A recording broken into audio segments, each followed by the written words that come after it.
Interesting area है।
नमस्कार दोस्तों, गुड मॉर्निंग। मैं उदयपुर से निकल चुकी हूँ और आज का इरादा है गुड़गांव पहुँचने का। उदयपुर से निकल करके अभी मैं पहुँचने वाली हूँ नाथद्वारा, और इसके बाद जो हमारा रूट रहेगा वो नाथद्वारा से भीलवाड़ा, भीलवाड़ा से अजमेर, जयपुर, अलवर होते हुए पहुँचेंगे हम गुड़गांव। तो दोस्तों आप भी मेरे साथ चलिए और इस खूबसूरत से हाईवे के मज़े लीजिए, और रास्ते में जो भी कुछ इंटरेस्टिंग चीज़ें मुझे दिखाई पड़ेंगी मैं कोशिश करूँगी कि मैं इस कार में बैठे बैठे ही वो आपको भी दिखा पाऊँ। तो चलिए दोस्तों चलते हैं और इस खूबसूरती के मज़े लेते हैं।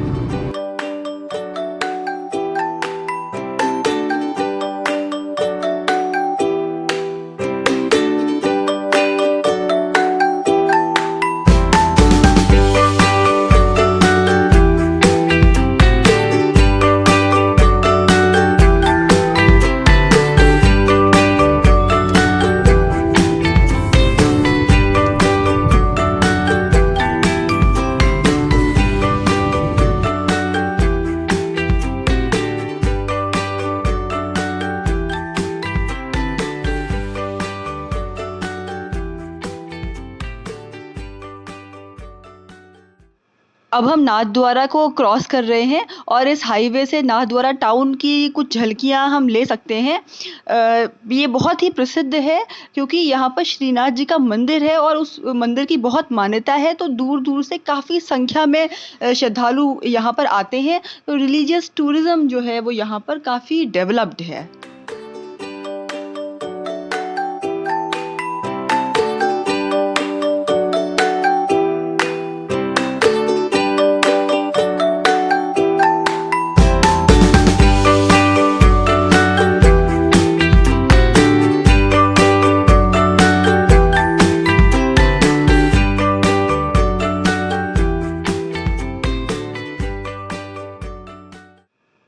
ये राइट टर्न हमने भीलवाड़ा के लिए ले लिया है। भीलवाड़ा यहाँ से 96 किलोमीटर्स है। काकरौली भी एक काफ़ी प्रसिद्ध जगह है यहाँ की, जो 3 किलोमीटर पर है, जबकि ये बोर्ड बता रहा है कि अजमेर अभी 227 किलोमीटर की दूरी पर है।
दोस्तों घर से निकले हुए 3 घंटे हो गए हैं और नाथद्वारा उसके बाद को क्रॉस करते हुए फिर भीलवाड़ा को भी बाईपास करते हुए अब अजमेर वाले हाईवे पर पहुंच गए हैं। लेकिन इसमें एक दो बातें मैं बताना चाहूँगी आपको। एक तो ये कि मौसम बहुत ही अच्छा है, आज बादल लगे हुए हैं और उदयपुर के आसपास बारिश भी हल्की हल्की बूंदें पड़ने लग गई थी। तो मौसम अच्छा है, तो अच्छे मौसम में यात्रा का मज़ा कुछ और ही होता है। लेकिन दूसरी बात ये है कि इस रास्ते में यहाँ के लिए निकलने से पहले मुझे लगा था कि कुछ अगर तालाब वगैरह और हरियाली ऐसा कुछ दिखेगा तो मैं उसको कवर करते हुए चलूँगी, लेकिन इस रास्ते में ऐसी कोई भी चीज़ नहीं पड़ी है। बड़ा सूखा सा रास्ता है, केवल हाईवे है और बस हाईवे ही है और लोग भी हाईवे पर काफ़ी कम हैं। तो चलिए अभी तक का तो ये मैंने आपको अपडेट दे दिया है। अब देखते हैं कि आगे हमें क्या कुछ दिखाई देता भी है कि नहीं दिखाई देता है और हमारा सफ़र आगे कैसा रहता है। तो अभी मैं इस रूट को लेकर के थोड़ा पेसिमिस्ट हुई ही थी कि देखिए मुझे इंटरेस्टिंग चीज़ दिखाई दे गई है और वो इस ट्रक के पीछे लिखी हुई है। चलिए पढ़ते हैं। वैसे तो काफ़ी कुछ लिखा हुआ है इस ट्रक के पीछे। साहब सेफ सर्विस, मोबाइल नंबर है, मेरा भारत महान, वेट फॉर साइड, ओके। लेकिन पंच लाइन है, वो मेरी सुजुका ते मैं उसका नोबिता। डोरेमोन के ये दोनों कैरेक्टर्स हैं, सुजुका और नोबिता। देखिए जापानी कार्टून ने भारत में कहाँ तक अपनी जगह बना ली है, इसका अंदाज़ा इस बात से लग जाता है। देखिए एक मिनी ट्रक सर से आगे निकल रहा है। मिनी ट्रक बोले तो छोटा हाथी। और क्या लिखा है इसके पीछे, मैं जूम करके पढ़ने की कोशिश करती हूँ। माया, सुमन, बाबू और राजस्थानी गुड़िया। लगता है नाम है इसका राजस्थानी गुड़िया, और माया और सुमन इसके ओनर के नाम भी हो सकते हैं।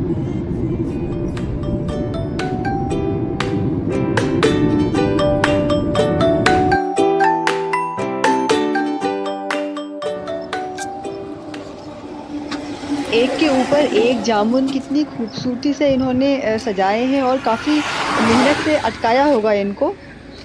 कहाँ से लाए भैया आप ये जामुन?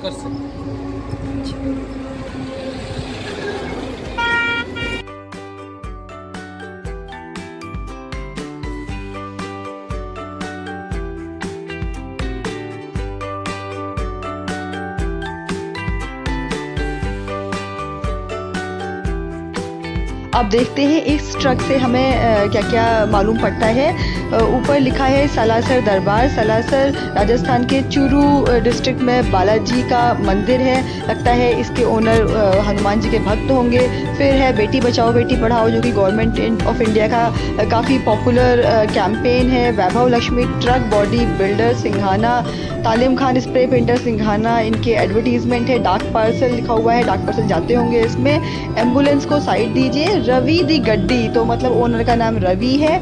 यूज डिपर एट नाइट, जो कि बहुत ज़रूरी चीज़ है। और लेकिन सबसे ख़ास चीज़ है और जो फिलॉसफी ये ट्रक दे रहा है वो है खेल किस्मत का।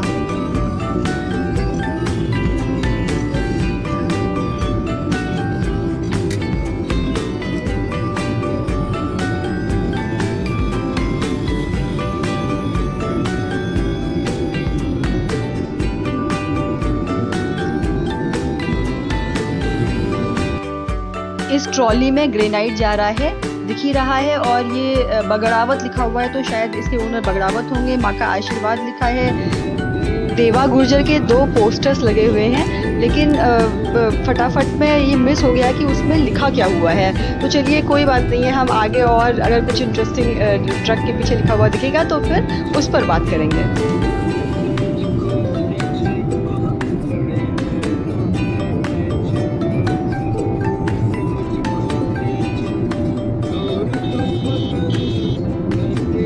पर बिल्कुल भी देर नहीं लगी और हमारी आंखों के सामने आ गई एक ट्रॉली जिसका नाम बहुत दिलचस्प है और वो है कैमाला गोल्डन। फैज़ान लिखा हुआ है, जो इसके ओनर का नाम हो सकता है। Horn please use dipper at night, जो कि लगभग सभी ट्रकों के पीछे लिखा हुआ मिल जाएगा। पर सबसे इंटरेस्टिंग चीज़ अब दिखाई दे गई, वो है इसकी फ़िलॉसफी, और वो है धीरे चल यार ज़िंदगी अनमोल है।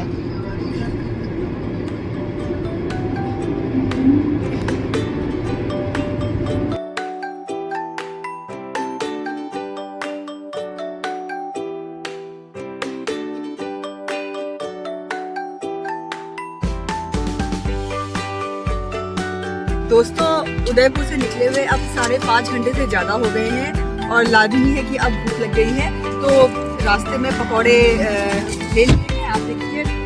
और अब समय आ गया है इन पकौड़ों के मज़े लेने का। इसमें मिक्स पकौड़े हैं, ये इसमें मिर्ची के पकौड़े दिख रहे हैं, प्याज है, आलू के पकौड़े भी हैं और पनीर के पकौड़े भी हैं। तो अब हाईवे पर पकौड़े खाते हुए आगे बढ़ते हैं।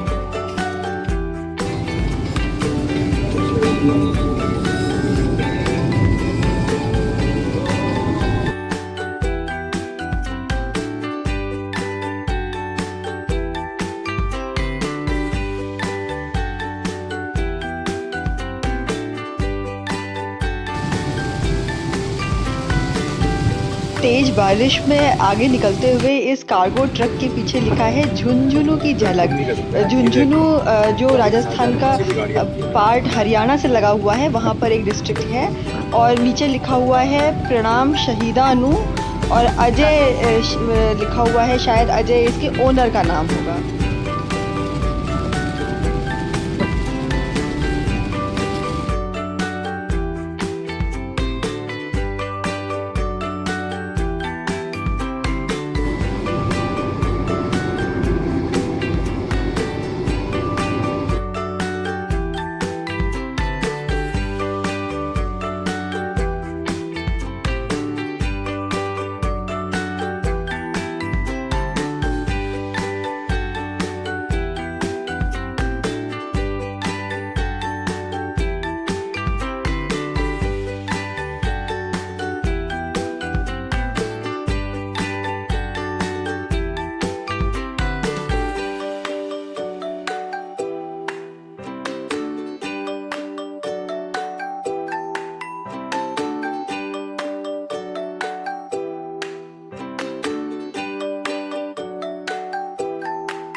जयपुर के अब बिल्कुल पास पहुंच गए हैं और सड़क पर भीड़ भाड़ गाड़ियों की काफ़ी बढ़ गई है। और सामने जो छोटा हाथी जा रहा है, इसमें भी एक काफ़ी इंटरेस्टिंग मैसेज लिखा हुआ है। इसमें देखिए लिखा है माता पिता का आशीर्वाद और ब्लो हॉर्न, और साथ ही 2 आंखें बनी हुई हैं और आंखों के बीच में लिखा है बुरी नज़र वाले कमा कर खा ले।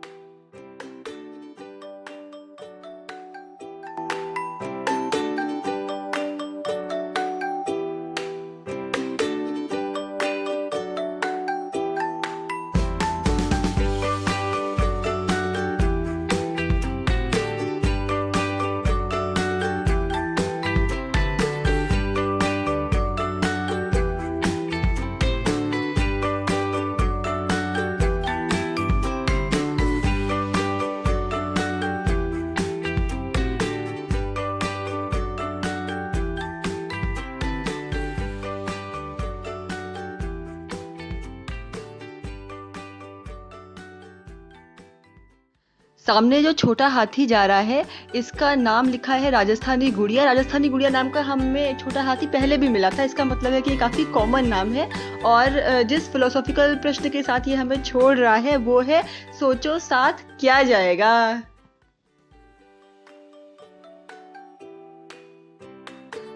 अब देखते हैं इस कार्गो ट्रक के पीछे से हमें अपने लिए क्या मिलता है। इसमें नाम लिखे हुए हैं जो एक ही परिवार के, राठी परिवार के लोगों के नाम होंगे ऐसा लगता है। बेटी बचाओ बेटी पढ़ाओ जो गवर्नमेंट ऑफ इंडिया का एक बड़ा कैंपेन है। डार्क पार्सल, ब्लो हॉर्न, माँ का आशीर्वाद, और इस कार्गो ट्रक का नाम है राठी साहब। क्या बात है।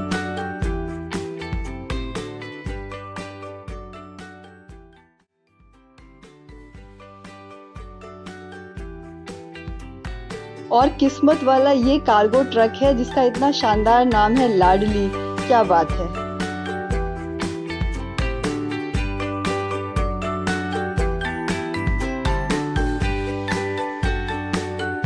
जयपुर को बाईपास करते हुए हमने अब दिल्ली की तरफ रुख कर लिया है।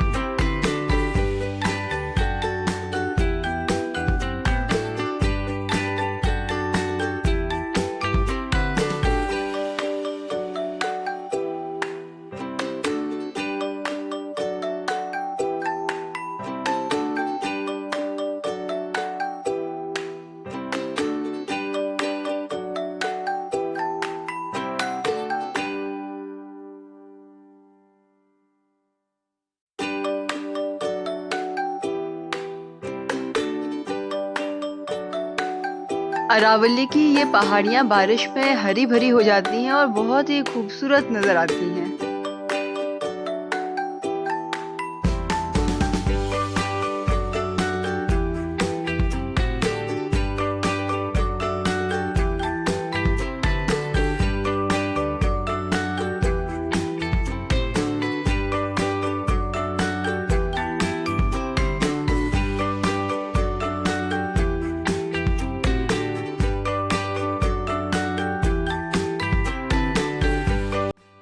इस कार्गो ट्रक के पीछे मेरी निगाह सीधे उसी जगह पर पड़ी जहां पर पड़नी चाहिए।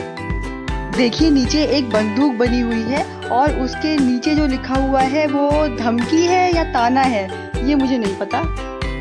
और ये है अब के देखूंगी बहुरूपिया तेरा गांव। तो अब ये क्या है ये आप खुद ही जज कर लीजिए।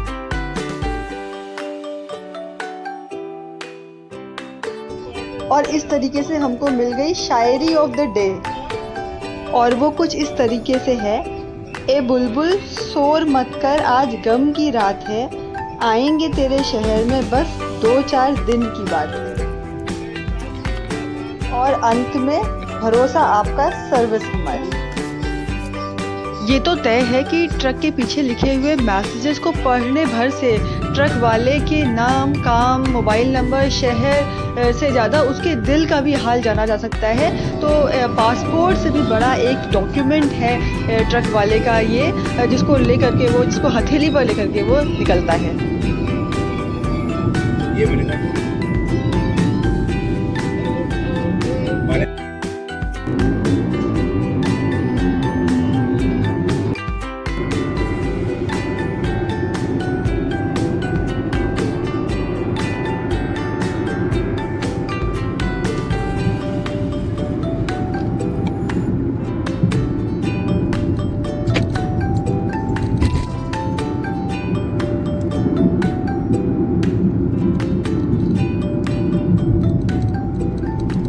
दोस्तों इस समय सड़क पर गाड़ियों की भीड़ भाड़ काफी बढ़ गई है, तो आप भी समझ ही गए होंगे कि अब हम गुड़गांव को टच करने ही वाले हैं। तो एक जो महानगरों को पहुंचते समय जिस तरीके की सड़कों पर भीड़ भाड़ होती है वो काफी टाइम के बाद देखने को मिल रही है। इसी के साथ उदयपुर से गुड़गांव का हमारा ये सफर करीब करीब यहीं पर खत्म होता है, समाप्त होता है। सुबह 6:40 पर हम उदयपुर से निकले थे और इस समय करीब 6 बज गया है। तो ओवरऑल 12 घंटे का ये रोड ट्रैवल रहा और हमने करीब 650 किलोमीटर का सफर किया। इस बीच आधे घंटे के लिए लंच के लिए और 15-15 मिनट के लिए 2 बार चाय के लिए हम रुके भी इस दौरान। उदयपुर से जयपुर के लिए हम 2 रास्तों से पहुंच सकते हैं। एक रास्ता उदयपुर से नाथद्वारा, राजसमंद, ब्यावर होते हुए जयपुर जाता है और दूसरा नाथद्वारा के आगे ही कट जाता है और वो भीलवाड़ा होते हुए हमें अजमेर से जोड़ता है और फिर हम उससे आगे जयपुर तक पहुंच सकते हैं। जो ब्यावर वाला रास्ता है वो काफी, उसमें एक लंबा घाट सेक्शन पड़ता है और वो काफी ब्यूटीफुल है, काफी खूबसूरत है। उसके बीच में झीलें भी आती हैं और वो बड़ा खूबसूरत लगता है वहां से गुजरने में। वहां से मैं पहले भी जा चुकी हूँ, इसलिए ये बात मुझे पता है और मुझे लगा था कि हम उधर से ही जाएंगे, पर लास्ट मोमेंट में पता चला कि वो वहां पर सड़क बन रही है, इसलिए वहां पर से जाने से देरी हो सकती है। तो हमने भीलवाड़ा वाला लिया, जिसको इस बार हमने पहली बार इस रास्ते से हम गुजरे। ये रास्ता भी काफी अच्छा है, स्मूथ है, सड़कें चौड़ी है, हाईवे है, लेकिन इसमें सीनिक ब्यूटी उस तरीके की नहीं मिली हमें। तो एक मलाल, एक तरीके की कमी रह गई, जिसको ट्रकों के पीछे मैसेजेस, फनी मैसेजेस थे, उनको पढ़ करके मैंने पूरा करने की कोशिश भी की और काफ़ी हद तक मुझे लगता है मैं उसमें सफल भी रही। हमारा काफ़ी अच्छा इंटरटेनमेंट भी उससे होता रहा और मुझे उम्मीद है कि आपको भी वो मैसेजेस फनी लगे होंगे, उनमें मज़ा आया होगा। तो दोस्तों इसी के साथ चस्का ए जिंदगी का ये एपिसोड अब मैं यहीं पर समाप्त करती हूँ, खत्म करती हूँ। अगर आपको ये एपिसोड अच्छा लगा तो आप अपने कमेंट्स दें और इसको पसंद करें, लाइक करें। दोस्तों मैं अब आपसे विदा लेती हूँ। हम फिर मिलेंगे किसी खूबसूरत से मुकाम पर या फिर किसी ऐसे ही किसी सफर के साथ। तब तक के लिए अपना बहुत बहुत बहुत ध्यान रखिए और देखते रहिए चस्का ए जिंदगी।